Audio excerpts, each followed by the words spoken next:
Hi, welcome to our review of the CI XM8 Spring Sniper Rifle. I'm going to be taking a look at it today.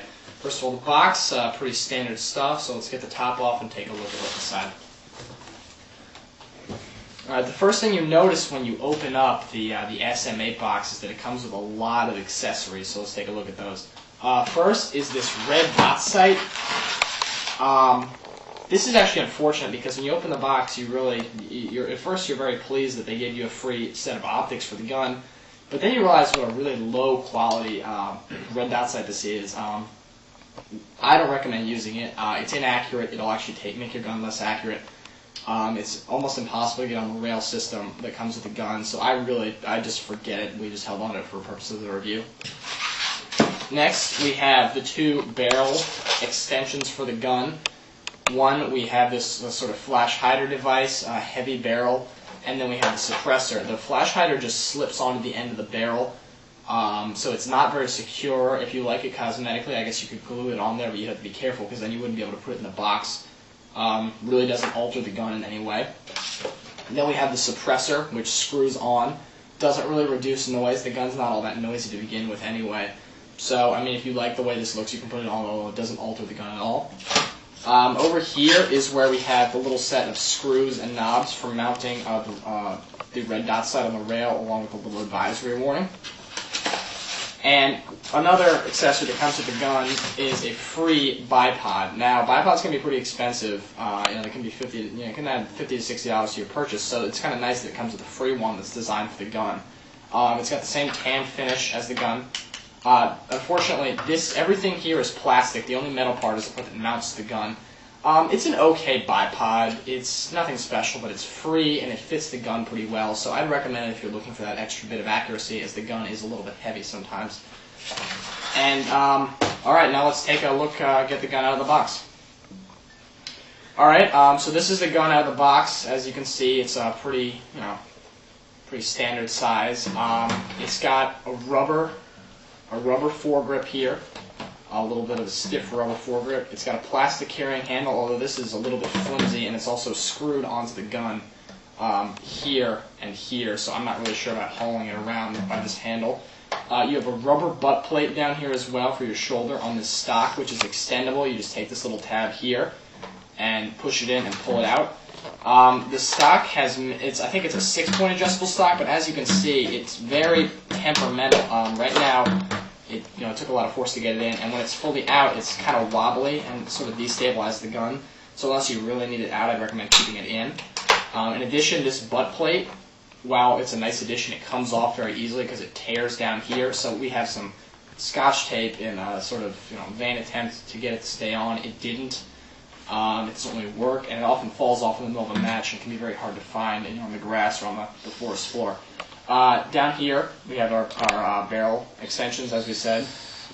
This one just slips onto the end. Nothing special, sort of just a barrel extension. This one, threaded suppressor. Nothing really special here. So, it goes on. I don't know what to tell you.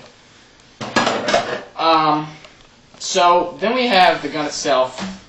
XM8, not really the name of the rifle that was going to be licensed to the military, but whatever, it's close enough. The gun was never really put in mass production, so it's sort of hard to talk about realism.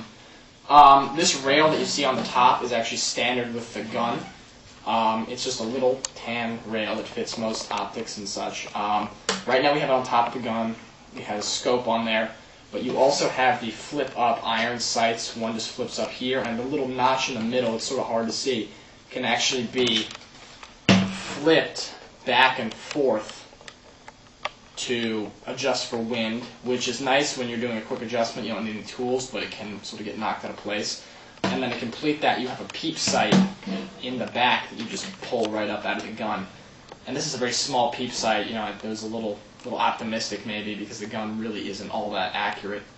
So we kept these down most of the time. We had a very low power scope on there. The safety, pretty good. The only problem is it has one of those things where if it's in the right position in safe mode and you pull the trigger enough, it'll switch down into fire mode. But that's not really that big of a deal. As I said, no metal on the outside of the gun. Nothing to be found here. Magazine catch, pretty accessible, pretty easy. And now we move on to by far our least favorite part of the gun, and what really ends up crippling it in the end, which is the charging handle. They tried to do a faithful reproduction with the H&K ambidextrous charging handle that you see on the G36. You may have seen, and the idea is that you can use it on both sides, and that you can, when it's out of the way, it's out of the way, and when you get it out, you can really, you get the gun charged and ready to go. Since this is a spring gun, you're going to be doing this every time, and it's got a reasonably beefy spring. Get you over on the hop-up side here. But the problem with this is this is all plastic, and if you zoom in, you can see that the only thing holding it on is this little metal pin, and this is that kind of metal we call pig metal, monkey metal, whatever you want to call it. It's that low quality metal that doesn't really withstand a lot of abuse, and neither does this plastic. And what ends up happening sometimes is when you charge the handle, right now it's working, but this handle can get pushed upward, and eventually that pin will pop right out, right in the middle of the game. It's really irritating. It happens more and more as you use the gun, especially if you're in a real fierce firefight and you're charging it and charging it and charging it. Often you'll find that this part will just come off entirely. So that was really annoying. We were really disappointed by that. And an otherwise nice gun that's only about $50 is really crippled by that lack of function in that regard. So we were really disappointed with that, but other than that, the finish is pretty good. It's it's plastic, but it feels pretty solid. I'm sure there's plenty of lead weights in here, but you can you try to bend it and flex it, and this body stays in one piece pretty easily. The only thing is there's a seam here, so that part with the stock joints, that part can get a little bit flexible. But other than that, everything holds together pretty well. Now let's take a look at arguably our favorite part of the gun, which is the magazine assembly. The CI XM8 comes with 2 magazines, which is a nice addition. Some sniper rifles, you have the issue that you don't have enough ammo to really get the job done without reloading. And CI's answer to that is these 2 50-round magazines. These are no high caps in any regard. However, when you're dealing with a spring sniper rifle, 100 rounds in one go is fantastic. It's really nice, and you can really put out a lot of fire without worrying about losing all your ammunition.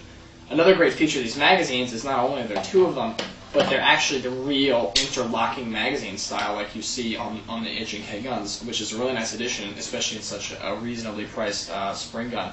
All you do is you take the hook end and you put them perpendicular, and you just hook that in, and you spin it and you press until you hear a click, and these are firmly together. These aren't going anywhere. It's great. We loved it. Both these magazines are 50 rounds. As I said, they can be used with a speed loader. They're great. They don't miss feed. We're really happy with these magazines, and honestly, we wish we could see this quality in some more expensive guns, because even in more expensive models, you often see magazines that miss feed. They have incorrect measurements for how many BBs go in there. So we're really happy with this magazine assembly, especially since there are 2 of them. In conclusion, we felt that this was a solid gun.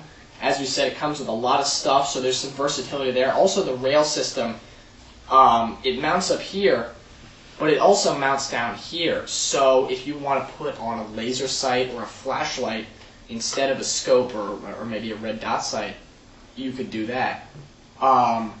So, a lot of versatility. Pretty good building platform, considering it's only $50 where we got it.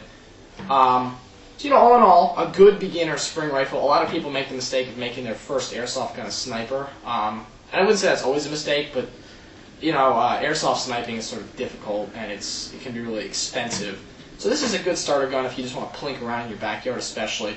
It's a solid platform, and we really think that it's worth the $50. Besides the broken charging handle, if you're nice to it and you sort of give it a little bit of downward pressure when you're charging it, and you don't just rack it back furiously over and over, we think you'll be fine. So all in all, I'd say we give this this gun somewhere in the neighborhood of 3.5, 4 stars out of 5. So until next time, thanks for watching.